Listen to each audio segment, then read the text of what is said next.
Now I'd like to invite three of Mia's best friends, Catherine Hernandez, Ashton Kersey, and Daryl Antley, to say a few words.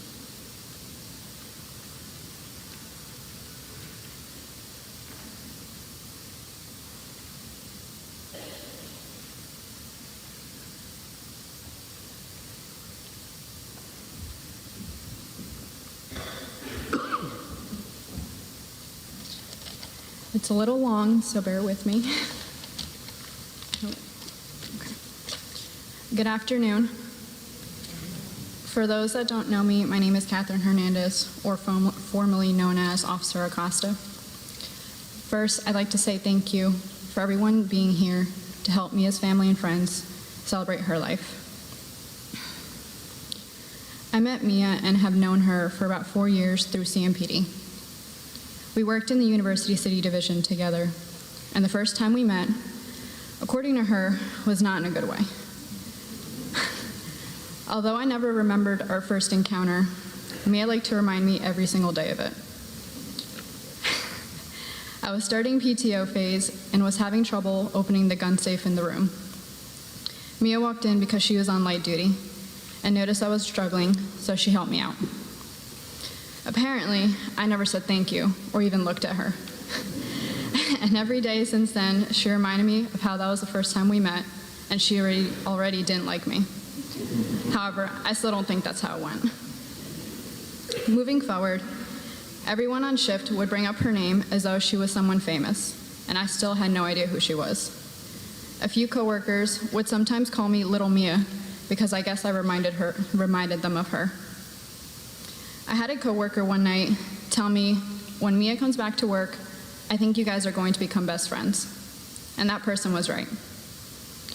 I couldn't tell you the day or time we became friends, but we went on one call together and immediately clicked. And since then, every call we went on, we always went together. Because of Mia's bubbly personality, she immediately introduced me to the people I stand here with, Kersey and Antley. Thank you to Mia. I had an amazing experience working with all three of them, that we were a family. We leaned on each other through the rough times and laughed at the good times. Mia, Kersey, and I created a group chat and named us the Tres Leches. For those that are unfamiliar, Tres Leches is a Latin dessert made with 3 different kinds of milk. We chose that because each one of us expressed diversity and uniqueness. Plus, we all loved cake, so it works out. As time goes on, changes happen. Mia told me she was pregnant with her second child, and I was transferring to another division. Although we did not get to work together afterwards, our friendship never ended. Later, Mia told me the news about her third child, although she didn't even have to tell me because I already knew from the look on her face. I was so excited for her that I was with her throughout her entire pregnancy. We texted every day,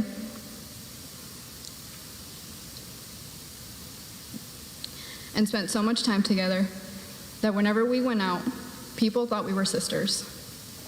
I remember all the times that Mia and I worked at the LEC, and she would come down and we would talk for hours about literally everything and anything. Her husband, B, would FaceTime her every night at exactly 8 p.m., and Mia would put the phone in my face, and his response would always be, "Oh, so that's why you haven't been answering my text." Because he knew her and I would be talking so much that we forgot we even had husbands.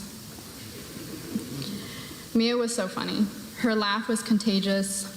Her smile was contagious. Everything about her personality was so loving and strong.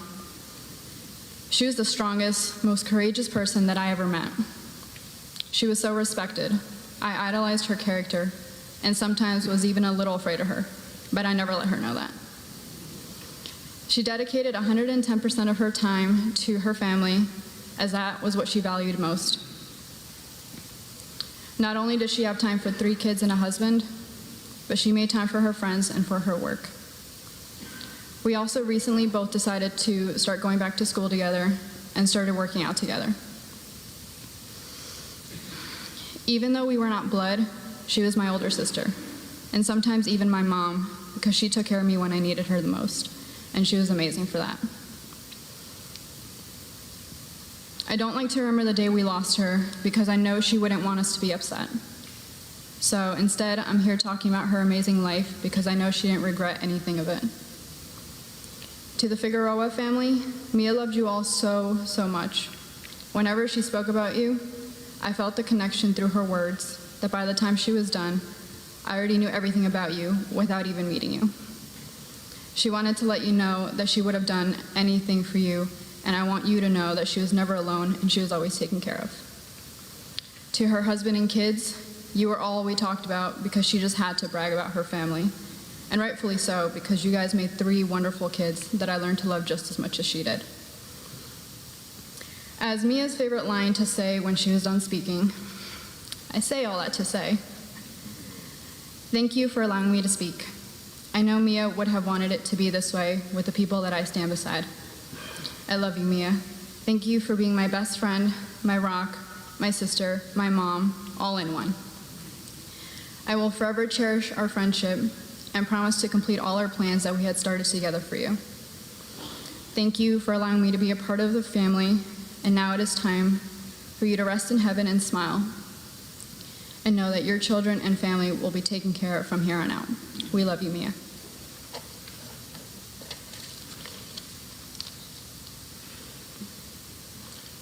Good afternoon, everyone. Mia she was my big sister. And the day I got the call, the morning I got the call, I could do nothing but scream. As the day progressed, I could do nothing but think of her smile and the laughter that we shared, the conversations that we shared. And that's how I choose to remember her, through her laughter and through her smiles. I'm going to tell a story. It's short, and I can't believe I'm doing this because I'm looking at half of my chain of command.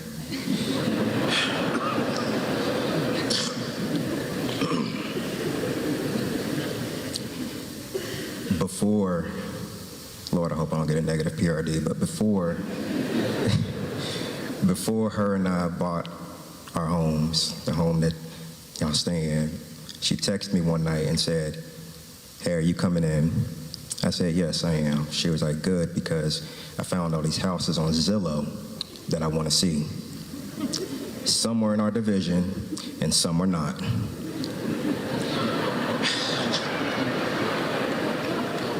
I said, "Okay, here we go." So I knew nothing about buying a home. She taught me everything and shared some information with me and my wife before we purchased our home. Got to work. We immediately, I can't remember who our sergeant was, but we immediately ran to Sarge, said, "Sarge, can we ride too, man?" He said, "Yes." I said, "Good." She said, "Good." We answered a few calls to act like we were doing work. Okay. Jumped in the car, and sure enough, we looked at all of those houses. The biggest issue was we looked at a house that wasn't in our division, that was in North Division. We had no business in North Division.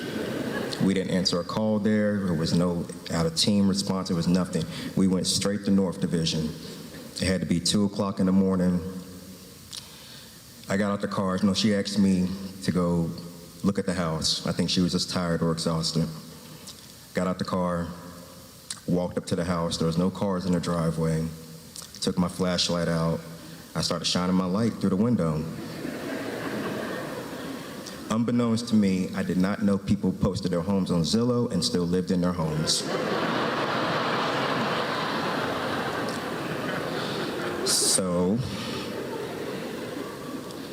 So, I'm looking around and I see furniture, a TV.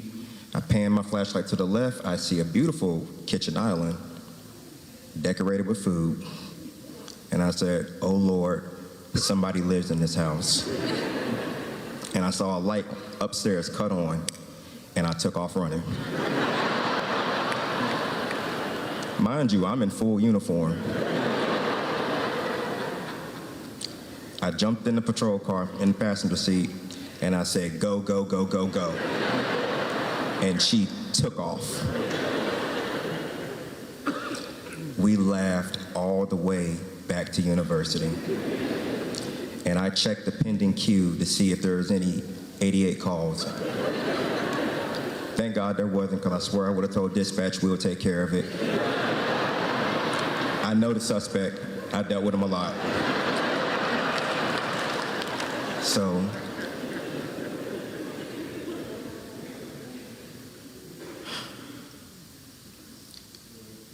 instead of thinking about her last moments on this earth, I choose to think about those moments I had with her. The Bible says, 1 Thessalonians 5:18, in all things give thanks. That is a bitter pill to swallow because I lost my big sister. But I'm putting my full trust, and I encourage y'all to put your full trust in God. I don't care how dark the night is, eventually the sun will rise. Put your full trust in God. Be whatever you need. We're here for you. I got you, bro. I don't care what time of day it is.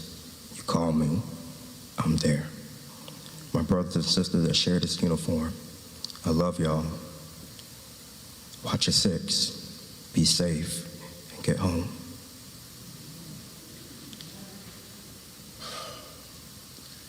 Hi, I'm Darrell Antley. I'm retired, but I got to spend my last years with these two heroes in University City Division on third shift. Usually third shift is stocked by the newest, youngest officers, and I know it's hard by sight to tell, but I'm average 30 years older than most of these kids. But with that, I took it upon myself to make sure they had the skills, the mental and physical abilities to do this job, which is very intense and dangerous. And with that, it's like you start to take them in as your own children. I mean, I know we're not, but you love them that much and you just care for them, and then just to watch them grow and develop is incredible. And most of the time, rookies would come with questions, which is totally expected, but Mia was the first and only rookie that would come to me with the answers and just needing confirmation. And it was correct every time. And that was like the first thing that I noticed about her, besides that $1 million smile and that personality, was a ball of sunshine.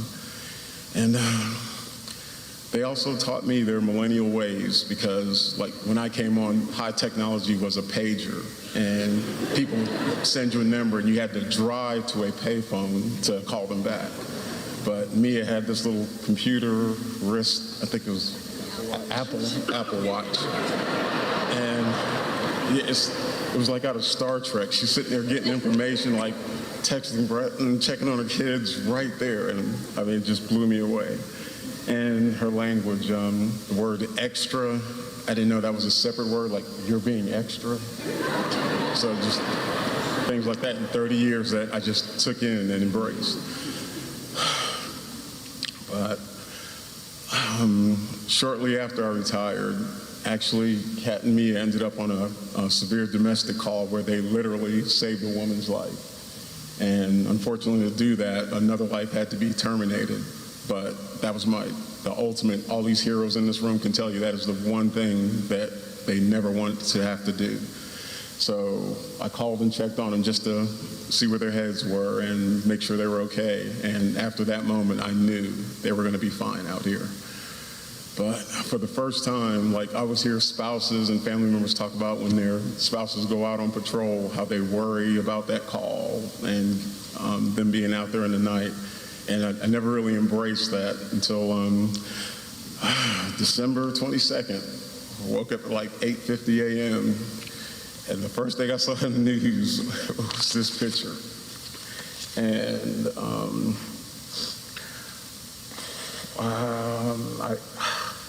I love God, would never question his plan, but this was like calculus. I can't comprehend it, but I will endure it. And I just have to say, thank you, Mr. and Mrs. Figueroa, for gifting us with her, Brenton for sharing Mia with us. And I promise you, Gabby, Grayson, Gia, if you want to know anything about how awesome your mom was, seek me out in 20 years. I will be there for you.